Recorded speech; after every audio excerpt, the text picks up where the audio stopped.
Every Spurs playoff game starts the same way.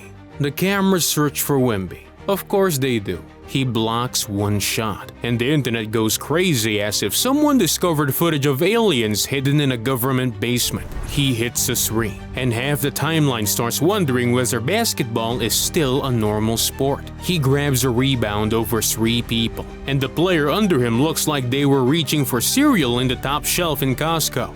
Fair enough. Wemby's the main event. I'm not arguing with that. But when everyone's staring at the 7'4" science project, Stephon Castle is making sure the playoff games stay together. The hard drive, the screen navigation, the extra rebound, the pass nobody talks about, the ugly possession where someone has to take the bump, keep the ball alive, and not lob it into the third row. That stuff doesn't trend often. It wins. And soon, the league will realize that San Antonio has more problems than just the jerseys walking around in them. They have Wemby, and they also have Stephon Castle, a different type of headache. But before we begin, if you love basketball and you're one of the 90% who watches the games without subscribing, now's the time to join the NBA Inside family. Now, the simple version of Castle was always a little small. When San Antonio selected him 4th overall in 2024, they had the neat little summarization ready. Big guard, strong body, UConn guy, winner, defense, good connector, good culture piece, but the shot needs work. You know the language. The kind of things teams say when they like a player, but are trying not to sound like they're already buying the jersey. And for a time, it wasn't an absurd idea. Castle wasn't the loudest player in the room. He was not the type coming down every possession trying to cook 3 defenses and wink at the camera. He wasn't hunting Instagram highlights by halftime. He was just figuring out where he fit in. Aggression, smart floater there with Wemby looming. Castle gets free and hammers it down. Got past. Over the 2025-26 regular season, he put up 16.7 points, 5.3 rebounds, and 7.4 assists per game. Solid statistics. More than solid, really. That's a guard who's assuming more responsibilities without turning the offense into a personal audition. That makes a difference when you have this Spurs group. Because playing next to Wemby sounds easy until you watch what playing next to Wemby looks like. Everyone says just throw it high. Yes, great. Beautiful advice. This is the basketball insight you can expect from someone eating nachos in section 214 with cheese on his hoodie. The real job's different. You have to get the ball there in time. You have to locate the low man. You have to know when Wemby's sealing, popping, slipping, trailing, or just standing around making 3 defenders do funky things. And then you have to play your own game. This is the part people miss. You can't spend the night looking at Wemby like everyone else. You have to attack your matchup. You have to force the defenses to hold you too. Castle has done it in public. Not always clean, but still happening. And lately, he's begun making people wonder. The playoff statistics show why. Game 6 against Minnesota, closeout game. Spurs trying to send the Timberwolves home and secure a seat in the Western Conference Finals. Castle gives them 32 points, 11 rebounds, and 6 assists in 30 minutes. 11 of 16 from the field, 5 of 7 from 3, 5 of 6 from the line. This is not a helper's performance. This is not "good job, kid, thanks for the minutes." This is grabbing the reins and steering the season into the Western Conference Finals. Keldon Johnson, give it up. Castle's at the hot hand and connects for 3. Oh my God. And you know what? That's why I like him. Castle doesn't always look pretty. Good. Prettiness is overstated in May. Sometimes playoff basketball is a guard putting his shoulder into someone's chest, getting into the paint, and making the defense take him seriously. Sometimes it's a battle over the same screen until your legs burn. Sometimes it's fighting for a loose ball no one will remember tomorrow except the coach cutting the film. Castle loves that kind of thing. You can tell. He plays like he doesn't need the audience to clap before he begins. That's rare for a young guard. Most young players want the trust before they've earned it. They want the ball. They want the role. They want to close the game out.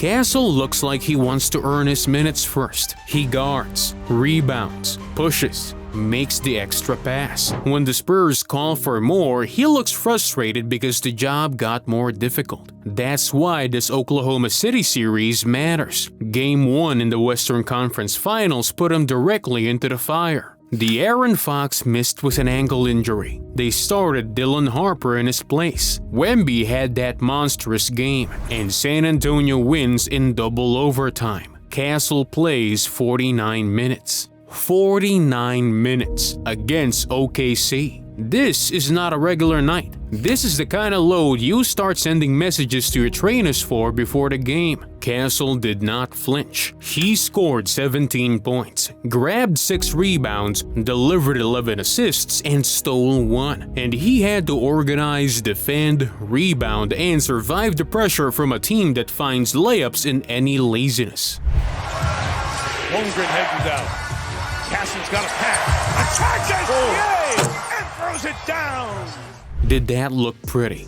Not really. Running the offense against Oklahoma City is almost never pretty. The Thunder swarm, reach, rotate, stunt. They make every pass feel like it has to clear airport security before it reaches its destination. Castle survived it. And Game 2 was ugly. Fox was still out. Harper got injured during the game. OKC turned up the pressure. Castle scored 25 points on 10 of 17 shooting, delivered 8 assists and 5 rebounds, and kept San Antonio alive offensively for long stretches. But he also turned it over 9 times, which brought his turnover total to 20 for the first 2 games of the series. Yeah, this is pretty bad. 9 turnovers ain't pretty. But 20 turnovers in 2 games? Brutal. This is not the young player stuff we just wave away. Not this. You can't let Oklahoma City off the hook with free possessions unless you're okay with Shea strolling into the pocket, Caruso cutting through everybody, Chet trailing, and the Thunder bench celebrating like they found some loose change in an old jacket. Castle has to clean this up. He knows. The Spurs know. Even the fans know.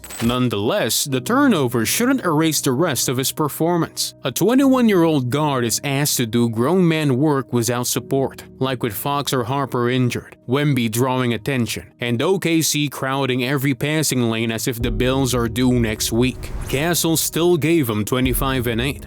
That matters. That's the part people forget when they just want the headline. Castle is being asked to do work that many young guards are not ready for. Running the ball up the court, calling the action, making the decision, guarding, attacking the lane, feeding Wemby before the window closes, handling traps, handling stunts, handling noise. This is a lot, and he doesn't look like a player trying to hide. That's why the Game 2 dunk matters too. Yeah, we have to discuss this one.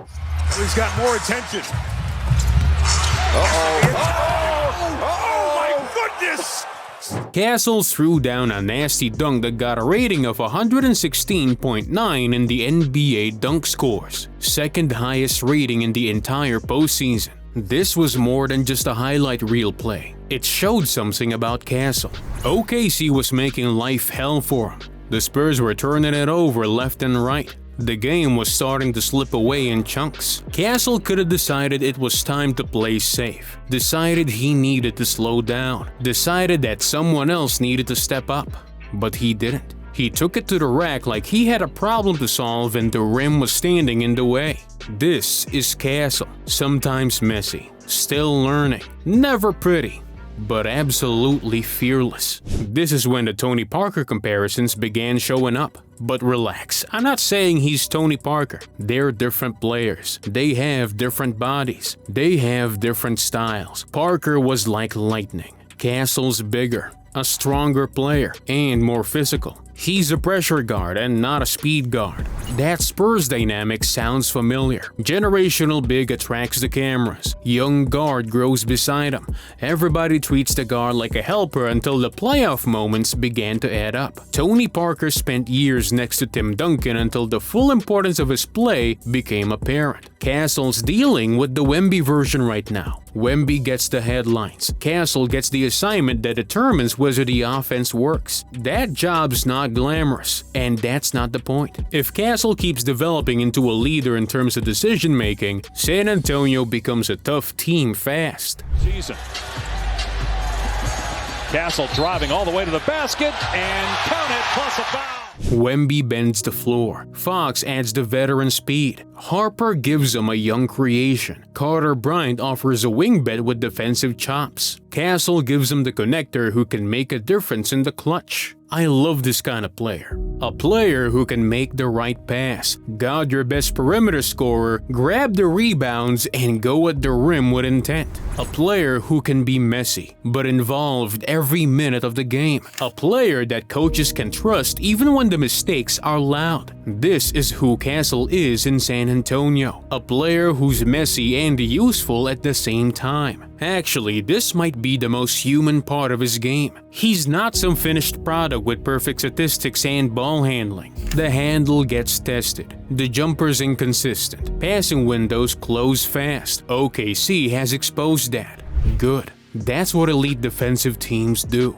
What comes next is how Castle responds. Can he slow down without losing his force? Can he keep the aggression while cutting back on turnovers? Can he fight the pressure without trying to take on the entire team single-handedly? Can he find Wemby before the pass becomes obvious to everyone in the building? These are real questions. He doesn't need to solve them all in 1 week, but he has to keep it moving though. This Spurs group's bigger than just one playoff run. It's about what the group becomes in the future as the young players mature and develop into their roles. And Castle's job may turn out to be one of the most important roles. He's the key point of pressure. With Fox at full strength, Castle's not running the offense. With Harper, Castle can switch roles. With Wemby pulling 2 defenders, Castle can go at the gap. If the game gets ugly, Castle can make it uglier for the opponents.